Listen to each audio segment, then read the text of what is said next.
Well, the gleaming cities of the Gulf are being built on the sweat of labourers from the Indian subcontinent. But many of those labourers are there illegally after paying huge sums to agents for incorrect visas.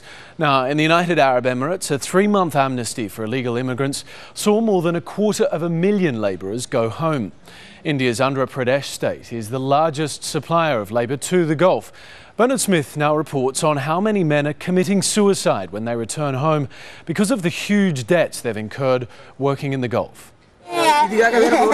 Overwhelmed with grief, Gangamani mourns a husband who tried to provide a better life for his wife and children. Venakti was deported from Dubai 2 months ago. He'd been working on a tourist visa sold to him by unscrupulous agents. Saddled with a $3,500 debt and hounded by the moneylenders, Venakti killed himself last month. My husband could not get a job in Dubai and was forced to come back. The agent who sent my husband on a tourist visa is responsible for my husband's death.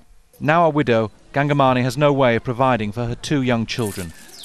Her husband was one of the tens of thousands of people from the subcontinent who are lured to the Middle East with the promise of well-paid jobs. 100 people just from this tiny village in southern India made that journey.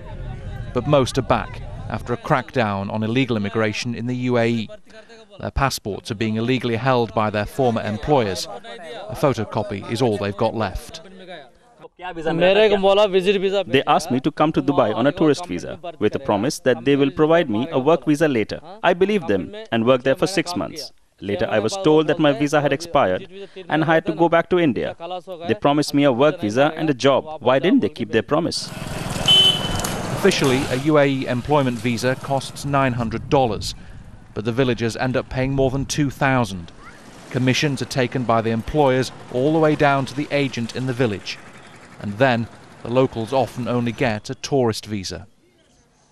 There is less profit when we send them on a company visa. But on a visit visa, we can make a huge profit. That is why we send them on a visit visa. And the candidate is so keen to go abroad to work, he doesn't care what we give them. Nityanand boasts of sending 5,000 people to the Gulf. He admits they're uneducated and easy to fool. The Indian government has, for now, imposed a moratorium on the repayment of all loans in this region. And there are calls to improve consular help for Indians in the Middle East. That's where we said, one, strengthen the embassies abroad, at Gulf region, to assist these people effectively when these agents take the passports, or prospective employees who do that, put them in a blacklist. Any changes, though, will come too late for some. 5-year-old Munika's parents owed $6,000 for their visas, money they had no hope of raising. Instead, they committed suicide. Bernard Smith, Al Jazeera.